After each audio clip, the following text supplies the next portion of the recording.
Olá, turminha, tudo bem com vocês? Eu estou muito bem. Sejam todos muito bem-vindos à nossa aula de Geografia para o terceiro ano. E o tema da nossa aula de hoje é os tipos de moradias. Sabemos, né, que existem diversos tipos de moradias, né? Vocês moram num tipo determinado de casa, o colega mora em outro tipo. Tem pessoas que moram em casas térreos, outras moram em casas com mais de 2 andares, outros moram em apartamentos, outros moram na zona rural. Então, existem diversas características de moradias. E hoje a gente vai conhecer um pouquinho, né, de algumas que eu vou apresentar para vocês. Você sabe a importância de uma moradia, de uma casa, né? A importância que ela tem para a pessoa, para a família que mora nela?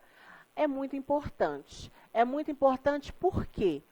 Porque ela nos protege da chuva, do vento, das variações de temperatura. E o mais importante, né, na nossa casa, na sua casa, moram as pessoas mais importantes da vida de vocês, incluindo seus pets. Então, mora a mãe, o pai, os irmãos, os avós, o cachorro, o gato. Então, é muito importante a nossa casa, seja ela de qual tamanho for, né, em qual local que você morar. É muito importante a nossa casinha. Então, a gente vai começar a falar da primeira casa, que são as palafitas. Olha que imagem bonita, né? Nós vemos essas casas ficam flutuando em cima dos rios, né? As palafitas, elas são suspensas por madeiras, sabe? Por madeiras bem longas. Então, aqui nós vemos vários tipos bem coloridas. Essas casas, geralmente, elas são de madeiras e são construídas sob estacas e ficam como? Flutuando sobre a água. Os moradores, geralmente, das palafitas, né, desse tipo de casa, eles são chamados de ribeirinhos, porque eles moram, né, bem próximo aos rios. Então, por isso que eles levam esse nome. Outra imagem interessante que nós vemos é a oca. Olha que tipo de casa interessante, né? Um tipo de moradia diferente. Eu tenho certeza que eu acredito que vocês não conheçam pessoalmente esse tipo de moradia, né? São as ocas, são as casas dos índios. Ela é uma construção indígena coletiva. Então, nessas ocas, não moram só uma família, geralmente moram diversas famílias. Elas são coletivas, então abriga diversas famílias. Né? Elas são construídas por vários índios, é feita por galhos, troncos de árvores, palhas, folhas, e geralmente são muito resistentes. E pode durar, ó, muitos anos. E a moradia de alvenaria? Vocês conhecem? Eu acho que se não for, né, a casa de todos vocês forem de alvenaria, da grande maioria. São as casas feitas de tijolos, blocos, cimentos, argamassas, né? Elas são muito comuns no mundo e nas cidades. Elas podem ser de formato térreo, né, que tem apenas um andar, sobrados, que geralmente tem 2 ou até 3 andares, e também os edifícios, que são os prédios. Né? Esse tipo de casa, elas são inseridas nas zonas rurais e também nas zonas urbanas. Então, é um perfil de casa que atende aos dois formatos, tanto zona rural e também a zona urbana. Olha 2 modelos que eu trouxe para vocês. Uma casa térrea, né, na primeira imagem, e uma casa, né, várias casas que ficam em edifícios, em prédios. Né? Então, esses edifícios, esses prédios, comportam muitas residências. Né? Então, você vê um prédio desse, deve que por andar deve ter 4 famílias morando, então consegue atender muitas famílias, 40 famílias morando no mesmo edifício. A próxima que nós vamos ver é a casa de pau a pique.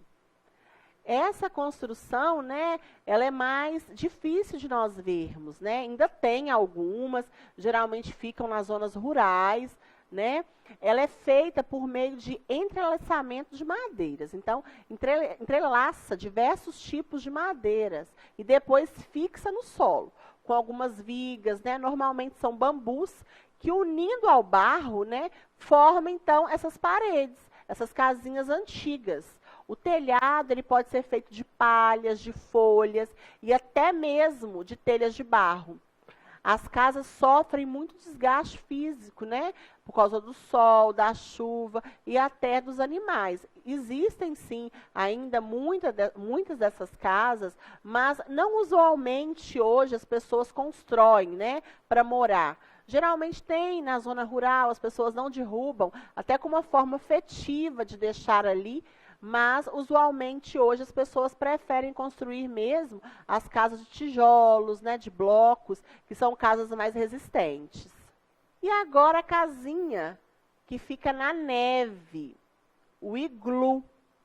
O iglu, eles são construídos com blocos de neve e servem para abrigos dos povos que habitam em regiões de geleiras, né, e podem ser pequenas e abrigar algumas pessoas, uma, duas, mas podem ser grandes também, né, e uma estrutura capaz de abrigar um grande número de habitantes.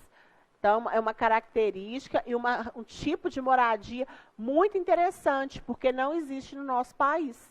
Temos ainda os barracos, né, que são moradias construídas com madeiras, com lonas. Esses tipos de moradias, geralmente, são moradias temporárias. Então, as famílias constroem rapidamente, temporariamente, até ter condições de ter uma situação financeira melhor e começar a construir, né, as casas de alvenaria, que é com tijolos, blocos que nós vimos anteriormente. Mas é um tipo também de moradia. Então, o mais importante é que não importa o tipo de moradia que você mora. O importante é que você e sua família estejam protegidos, seja do sol, do vento, da chuva, e que tenham muito amor com os outros, né? É isso que faz a família, e não importa o tipo de moradia que você mora. Agora, a gente vai fazer uma atividade. Eu quero que vocês pensem comigo aí. Qual é o tipo de moradia que é feito com tijolos e cimento? Pensem aí. Já falei lá. Bom, quem respondeu alvenaria está certo. Parabéns. É isso mesmo, né? Que são as casas construídas com cimento, tijolos, argamassas. São alvenaria. E agora, a pergunta 2. Qual o tipo de moradia que é construída em cima dos rios?